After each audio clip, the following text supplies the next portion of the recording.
आग हवस की हो या लालच की, हसद की हो, मोहब्बत की या फिर दुश्मनी की, इंसान को जलाकर राख कर दिया करती है। और कभी कभी अपने हाथों से लगाई गई आग भी शोलों से अंगारों में तहलील हो जाया करती है।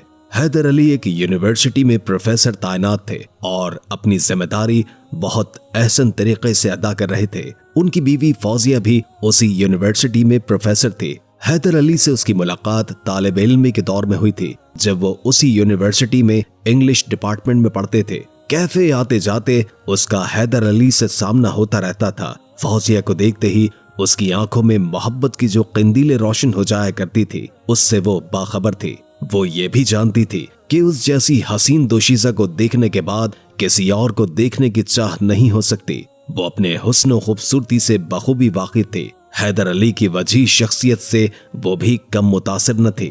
ऊपर से उसकी जहानत के चर्चे पूरी यूनिवर्सिटी में मशहूर थे। वो हैदर अली की जात में दिलचस्पी लेने लगी। धीरे धीरे एक दूसरे के करीब आ गए, पता ही नहीं चला। तालीम का सिलसिला मुकम्मल होने के बाद हैदर अली ने फौजिया के घर रिश्ता भेजा। उसके वालिदैन को इस रिश्ते पर कोई एतराज नजर नहीं आया। हैदर अली का फैमिली बैकग्राउंड बहुत अच्छा था। उसके माँ बाप वफात पा चुके थे। एक भाई था, वो भी अपनी बीवी के साथ दुबई में मुकीम था। हैदर अली की भाभी ही फौजिया के घर रिश्ता लेकर गई थी। घर वालों की रजामंदी से उन दोनों की बात तय हो गई और फिर कुछ ही अरसे के बाद फौजिया हैदर अली की दुल्हन बनकर उनके घर आ गई। शादी के चंद ही माह के बाद दोनों की जहानत और काबिलियत के पेश नजर उसी यूनिवर्सिटी में लेक्चरर की ऑफर हुई, जो उन्होंने कबूल कर ली।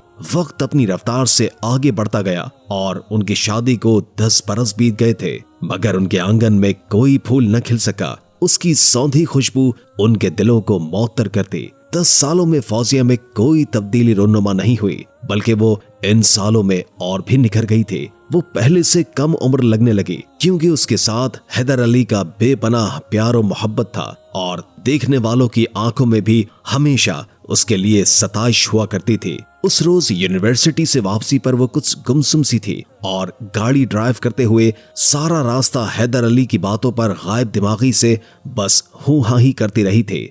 अब बताओ क्या मसला है? ऐसी कौन सी बात है जो तुम्हें परेशान कर रही है फौजिया? रात खाने से फरागत के बाद फौजिया टेरेस में खड़ी आसमान को देख रही थी, जहां करोड़ों सितारे जगमगाते थे। हैदर अली चाय का कप थमाते उससे गोया हुआ। समरीन के यहाँ बेटा हुआ है।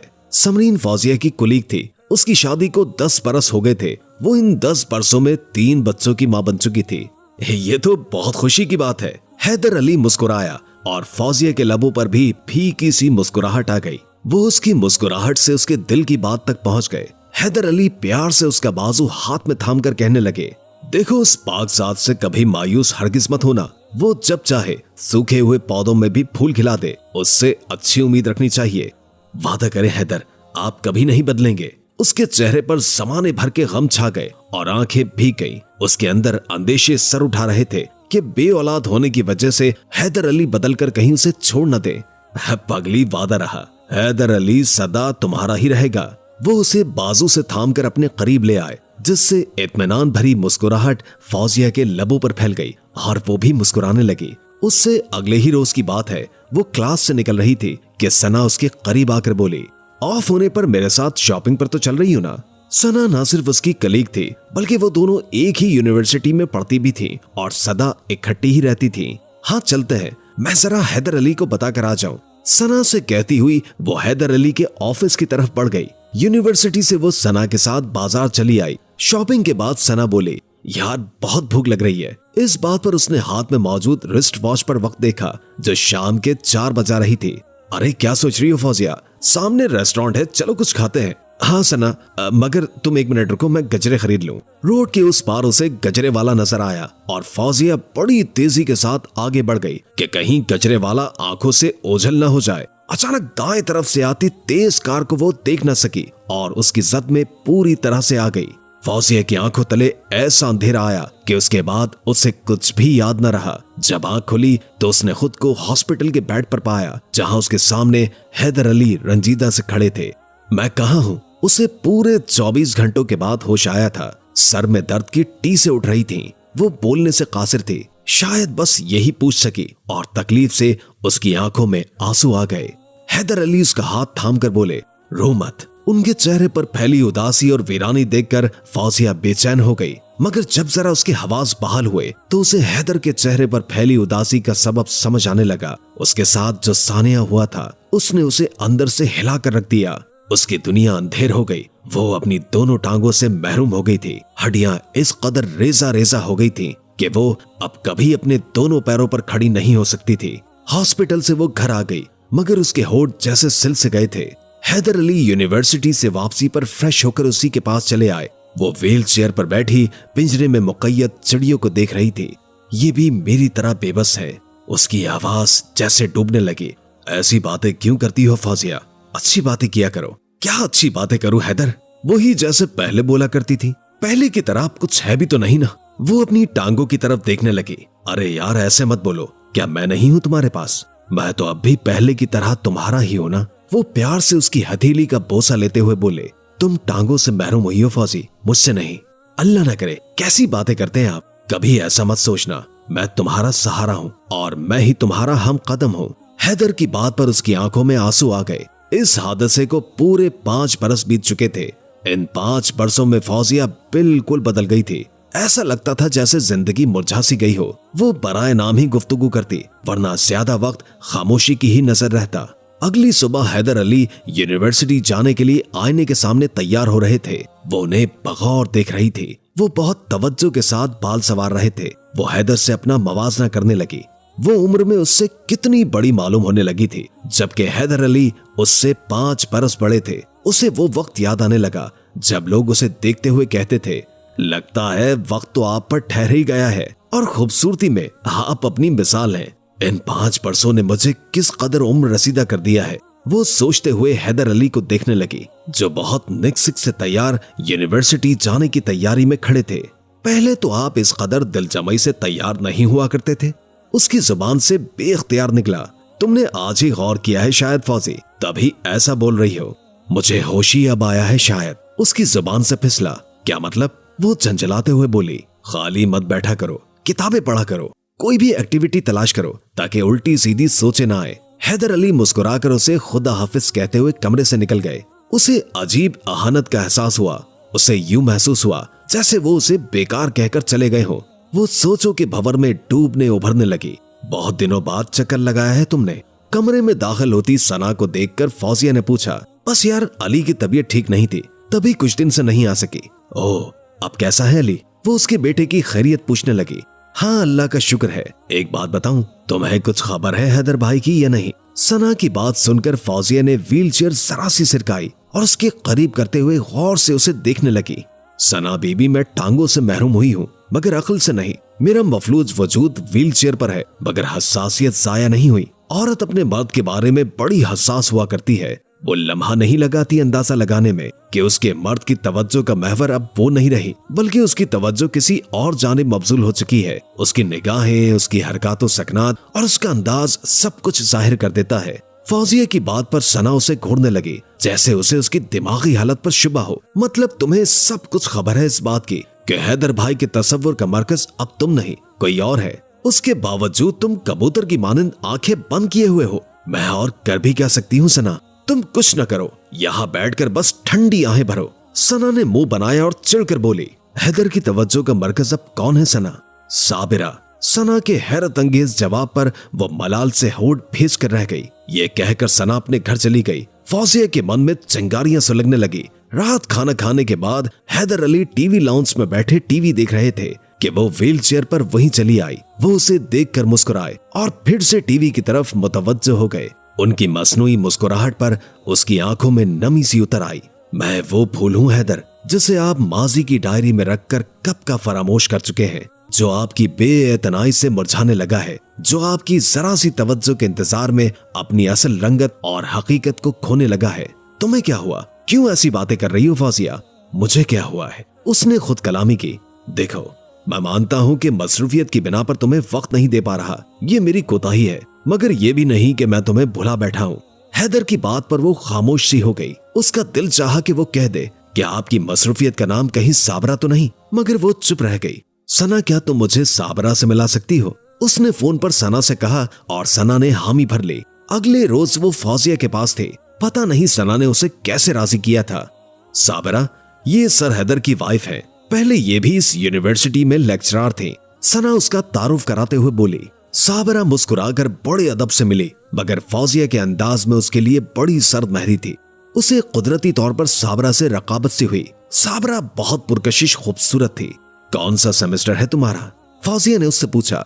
मैम, लास्ट सेमेस्टर है। फौजिया को यकीन नहीं आ रहा था कि ये लड़की उसके हक पर डाका डाल रही है, क्योंकि वो तेज तर्रार लड़की का तस्वुर कर बैठी थी, जबकि वो उससे उलट थी। इसके बाद क्या इरादा है तुम्हारा?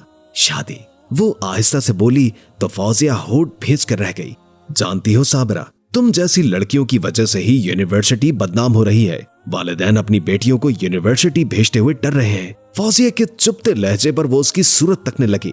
तुमको कोई और नहीं मिला? बस मेरे शौहर ही नजर आए। कम से कम यही सोच लिया होता कि वो तुम्हारे उस्ताद हैं। उस्ताद शागिर्द का रिश्ता किस कदर मुकद्दस हुआ करता है। तुमने तो इस रिश्ते का तकद्दुस ही खत्म कर दिया। प्लीज मैम, बस कर दीजिए। वो सोफे से उठते हुए सुर्ख चेहरे के साथ बोली। मैम, मैं तो खुद सर हैदर की वजह से परेशान हूँ। उन्होंने मुझे तंग करके रखा हुआ है। उसने गहरा सांस खींचकर सना की तरफ देखा और सारी हकीकत बता दी। फौजिया ने छुट्टी के दिन साबरा को अपने पास बुला लिया जब हैदर अली घर पर थे। हैदर उसे अपने घर पर देखकर मुस्कुरा दिए, जो फौजिया और सना के लिए बहुत शॉकिंग था। साबरा की आंखों में भी हैदर की मुस्कुराहट पर काफी हैरानगी थी। फौजिया बोलने के लिए मौजू अल्फाज तलाश करने लगी। हैदर, साबरा को आपसे शिकायत है। हाँ भाई, क्या शिकायत है साबरा? यही ना कि इस बार टेस्ट में अच्छे नंबर नहीं दिए। हैदर अली क़हक़हा लगाकर रह गए। सना और फौजिया परेशानी से एक दूसरे की आंखों में देखने लगी। सर मुझे तंग करते हैं, बिला वजह ऑफिस बुलाकर बहाने बहाने से मुझे रोकते रहते हैं, साबरा कहलाते हुए बोली। बहुत अफसोस की बात है साबरा, आप अपने सर पर ऐसा इल्जाम लगा रही हैं। हैदर उसे मलामती नजरों से देखते हुए बोले। आपने मुझे कुछ दिनों पहले ही प्रपोज नहीं किया था सर? साबरा की बात पर फौजिया और सना की आंखें फैल गई। व्हाट? तुम्हारा दिमाग तो दुरुस्त है ना? तुम ऐसी गिरी हुई बात कैसे कर सकती हो अपने उस्ताद के बारे में? हैदर सोफे से उठ खड़ा हुआ। तुम मेरी बीवी के सामने मुझ पर इल्जाम लगा रही हो, शर्म आनी चाहिए। हकीकत तो यह है कि तुम बहाने तलाशती हो ऑफिस में बार बार आने के। तुम्हारे माली हालात अच्छे नहीं। कई बार तुमने मुझसे पैसे लिए और कहा था कि सर मुझसे शादी कर लें। हैदर अली तेज आवाज में बोले। और मुझे अफसोस है कि तुम्हें अपने शौहर पर बिल्कुल भरोसा नहीं फौजिया। हैदर अली बीवी को मलामती नजरों से घूरते हुए बोले।